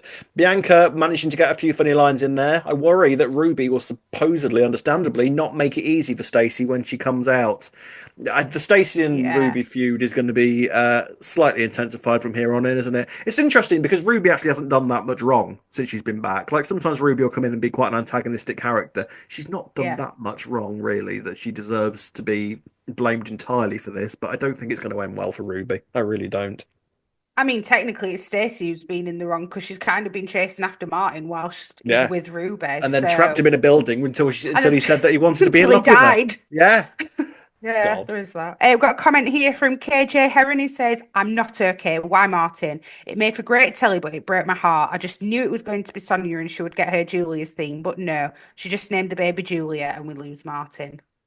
Julia was born as Julia's theme played. That's nice, isn't it? Yeah. Yes. Of course. Lauren Charles said, I thought it was excellent, but I'm absolutely devastated that Martin is gone. It's looked that way since the foreshadowing with the early 40th celebration last year. Yeah, because he was 40 early, wasn't he? Yes. Yeah. But it was just so sad. So well acted by James and Lacey. Got another comment here from Maggie May I, who says, that was so upsetting. I can't believe Martin's gone and that none of the core followers remain on the square.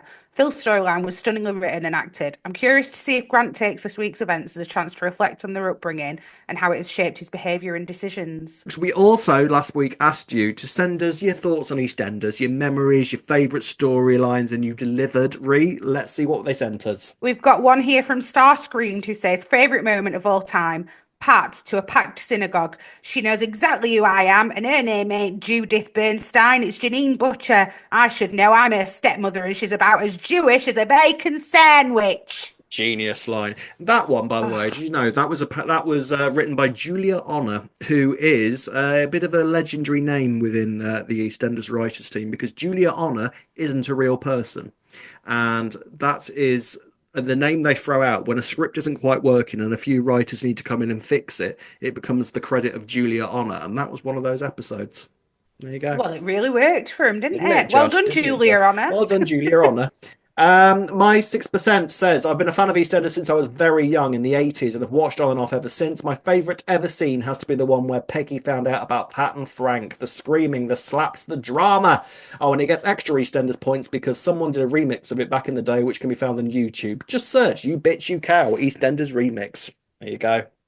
He also says, love the podcast. You guys are so wonderfully dorky about EastEnders. Thank you. Fine, yeah. Do you know, I love this week when we'll be getting all these phone calls from various radio stations and they say, oh, you're an EastEnders super fan. And I said it to one of them, I said, that's a lovely way of saying like utter geek. Utter geek, EastEnders, yeah. But yeah. Absolute we'll nerds, the pair of us. Nerds. It's the sort of obsession that you get dead arms for in school, the obsession that we have about this show, really, isn't it? Yes. Yeah. We've got a comment from 21 Grams of Soul. He says, ode to my best memory of EastEnders when they did two-handers back to back, Little Mo and Cat, and then Cat and Alfie, after Cat had come back and found out Little Mo and Alfie had been having an emotional affair. Yes, I remember that. And also they did the back-to-back two-handers with obviously the famous Pat and Peggy two-hander with the You Bitch You Cow, but that was then followed by another two-hander between Frank and Roy as well. Oh yeah, I remember that days. one. The two-handers. I had no chance with Frank around, did it? No, none whatsoever. And Peggy had no chance with Pat around, really, did she? True. None whatsoever. And I hope the two-handers continue. Obviously going into a new era soon, so hopefully Ben Wadey knows that two-handers are a good thing and a thing of EastEnders. Fingers crossed. Fingers crossed. Right, ladies and gents, that is it for this week. Thank you very much for watching. Thank you for all your comments, all your thoughts, all your love and attention. We love you as much as you love us, darlings. Thank you very much. If you'd like to get in touch with us by any means or about anything, you can do the following. You can find us on Facebook at Albert Square After Dark, on Twitter and Instagram at E20 After Dark. If you're watching on YouTube, don't forget to give us a like and subscribe. You can listen to us on Apple and all your favourite podcast sites. Drop us an email at e20afterdarkpodcast@gmail.com. And if you'd like to buy us a 40th anniversary coffee, you can do so by going on buymeacoffee.com/E20 After Dark. Yes, you can indeed. Thank you once again for watching and for listening. And we will now go into EastEnders' 41st year. What madness will be about to occur? Who knows? But we will be there for it, and we hope you will too. Until next week, it's goodbye from me. Goodbye from me. See you next week. Goodbye. Bye.